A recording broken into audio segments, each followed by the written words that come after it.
Hello and welcome to the stretch drive. This is going to be our first video of the stretch drive. We will be making picks for tomorrow's Buffalo Raceway card, which features the Fillies and Mares open pace and also the open trot.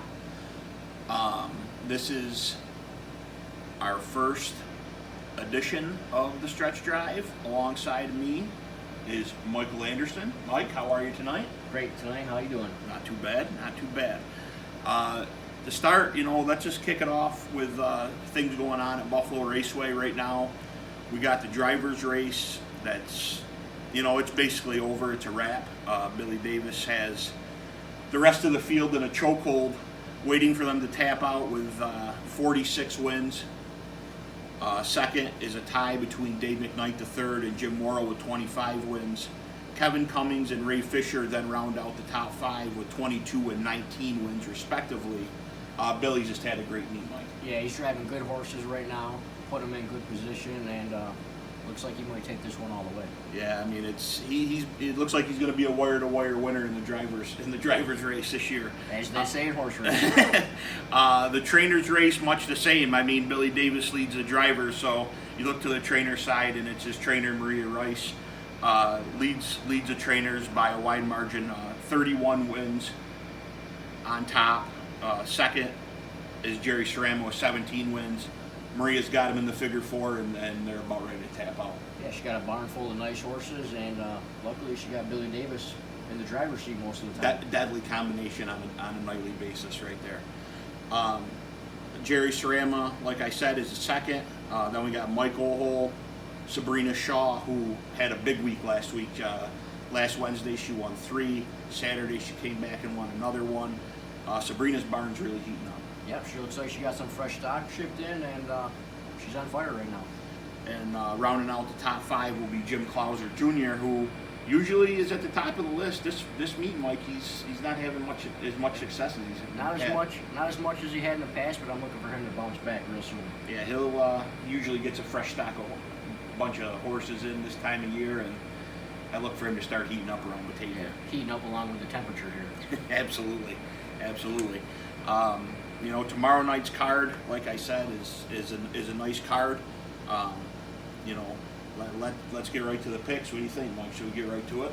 Yeah, get to it. First race, first half of the double. Last week, Victoria Swan made her local debut for the Sabrina Shaw stable. She was large.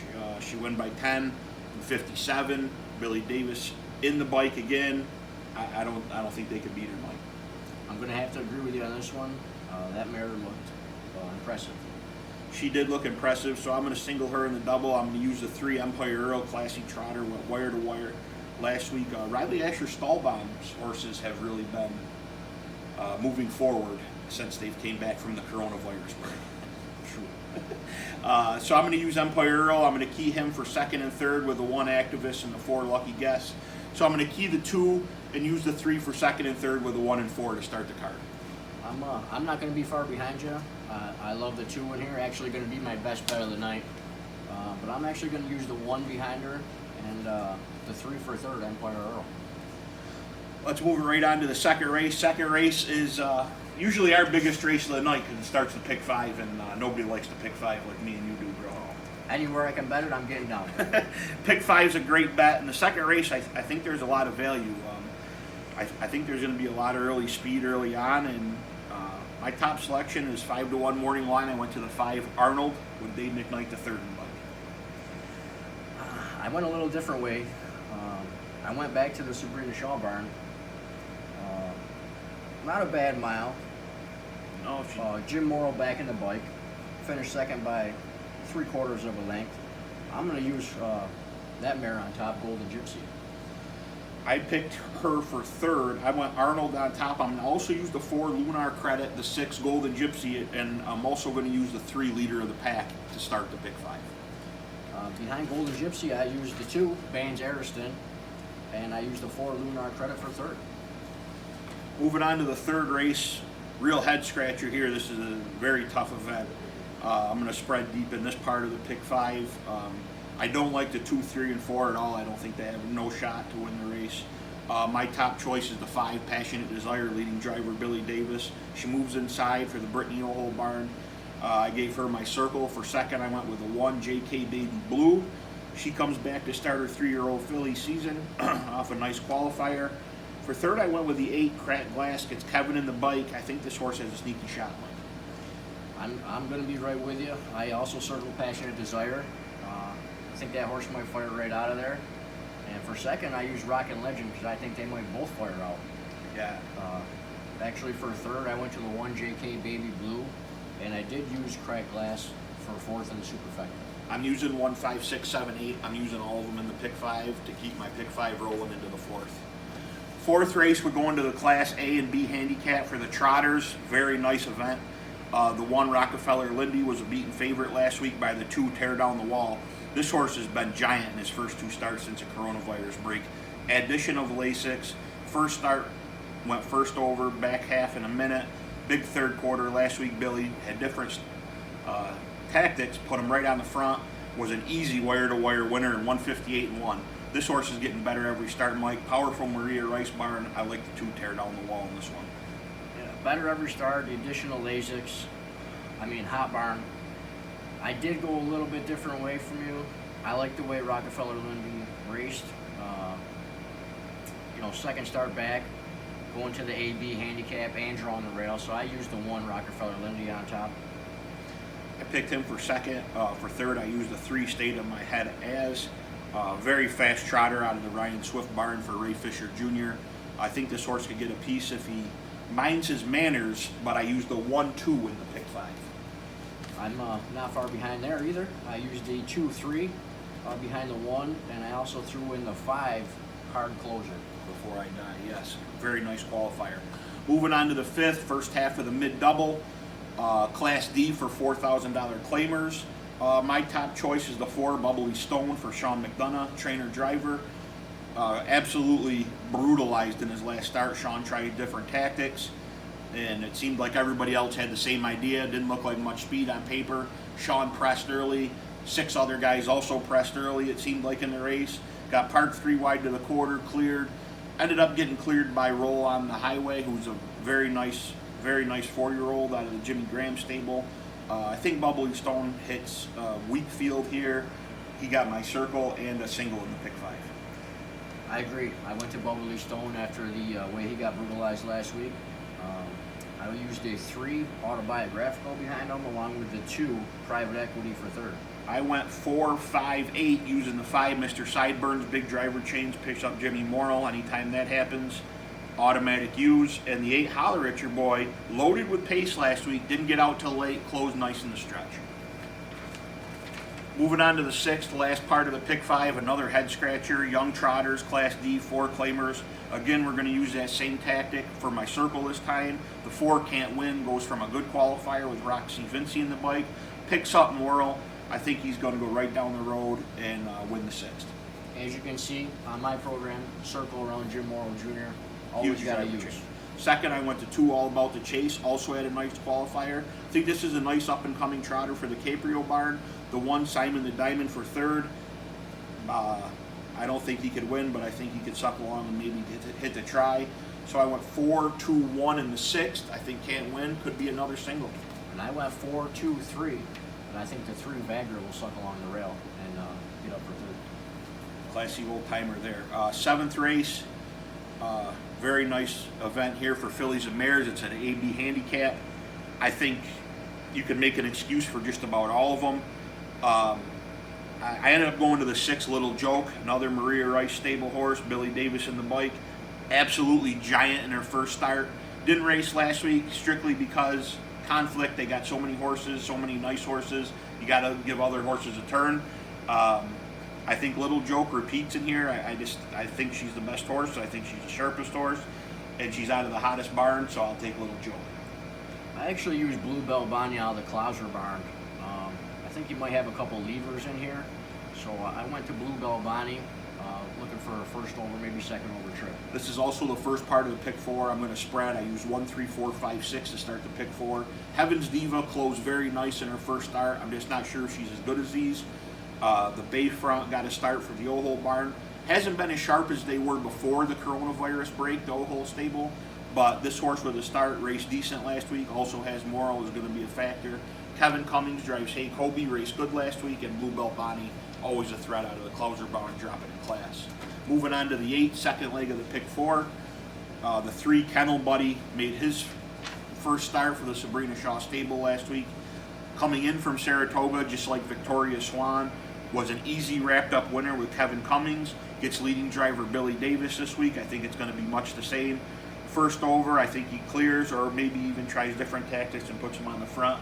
But Kennel Buddy got my circle in this one. Kennel Buddy got my circle and star back again to the Sabrina Shaw barn. They've been good. They've been good. The 4, Lady Justice, sneaky fast, just doesn't always mind her manners. The 1, Serious George, really draws good. Classy old timer, has a lot of rails on his card. I think he sucks along and hits a ticket. Yeah, but I went to 3 on top with a 4.62 behind. I just think, Lady Justice, like you said, could win, but doesn't always mind her manners. That's right. Moving on to the 9th, third leg of the pick 4. Very competitive mares event for the C level. I went to the 1, Susie's Delight. Had a good start, first start off coronavirus. Last week had the 8-hole, easy trip, never moved. This time with the rail, I think Ray has aggressive tactics here. I think he goes fast and hard early and tries to put Susie's Delight right on the front. For second to 3, Carly Girl. Gets Billy Davis. Drew is serving some time, I think. I think he got days last week. For third, the 7, Gators, been winning because the Gators always win. Well, I followed you right up. I think Ray Fisher is going to put this thing on the front with the rail. For second, I also did use Carly Girl with the driver change to Billy Davis Jr. I think that might actually help a little bit. And I went to the 6, Milky Way for third. Or Milky Way Ray. Either way. Either way. Either way, it's Ray. Ray or Way or Way or Ray. It's the same thing. 10th race, it's a Class D trot. Another tough event. I went to the 1, Nutmeg's Dancer, was aggressive last start, first start, 21-1, 3 wide, just past the half. Tired in the stretch. Not really much in here. I think the 4 O'Doyle Rules will leave, maybe sit the 2-hole or cut it. The 6 La Millionaire was really good last week off a break, but I think he has to be a little careful with him this week. I also used the 2, He's a Swan, who qualified really well. So I'm going to use the 1, 2, 4, 6 in the pick 4, but I went to the 1, Nutmeg's Dancer as my top choice. Well, I went back to Jim Morrow Jr. and used Le Millionaire. I think he's probably trying to get him, leave right out of there. And I went to He's a Swan second off of the nice qualifier, and I did throw in Old Doyle Rules for third. Moving on to the 11th, I think this is the best race of the night. This is probably the best Fillies and Mares Open we've had around here in a while, probably since last summer. 5 actually top-notch mares will go to the gate for this one for $11,500. I think you can make really an excuse for any of them to win, but my top choice is the 3 Protect Blue Chip. I think she's the queen of the circuit right now. She draws inside the 4 and 5, which I think is huge. She'll be able to use her tactical gate speed. I think Billy Davis will be aggressive early with this one and put her on the front, and if she's on the front, I don't think they can pass her. Well, tough field, short field also. Yeah. I went to Julio's Girl off Nice Mile last week. Undefeated at Buffalo. I did use Protect Blue Chip for second, and HP Sissy for third. I just think Julio's Girl might trip out a little bit. Yeah, I mean, it's like I said, I think you can make an excuse for any of them. If you told me you were betting any horse in the field, I wouldn't argue with you. I think they all have a shot. Moving on to the 12th and the finale, it's a Class D. For 4,000 claimers, the 4 Dunside Sport goes to Morrill. I think that's really all you got to know. This is a classy horse. Made $29,000 last year. Win at Batavia, 153-2. I think Morrill will be aggressive early with this one again. I think the front end's been really good at Buffalo over the last couple weeks, and I think he puts Dunside Sport on the front, and he goes wire to wire for second. I like a little bit of a price of 7 Sagebrush Sharp. Kyle Cummings takes a big class drop, has never seen this low, and I think he closes up nicely for second. And for third, I like the 3 Rear View Blue Chip. 3-year-old colt who was leaving last week, made a break. I think Billy Davis back in the bike will be very helpful. He knows this horse. I think he's got a good shot. I went to the 1 Winsong Lord off the rail.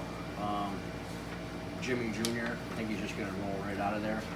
I did use rear view blue chip for second for the brake last start, and obviously Morrill on Inside Sport. I used him for third. I did go to the 2 Freaky Flyer to be sneakily fourth up the rail. Sneakily, freakily. Freaky. I'm going to go with my best bet of the night. I'm going to use, since Michael went Victoria Swan, I'm going to go against Victoria Swan, and I'm going to have to pick elsewhere. I'm going to go with Sabrina's other trotter, Kennel Buddy, as my best bet of the night. Live long shot second race, the 5 Arnold. I think they both will be decent prices, and I like them both on top.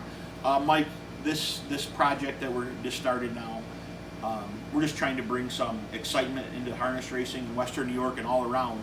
We did have some breaking news today. We got a phone call from Kelly Young.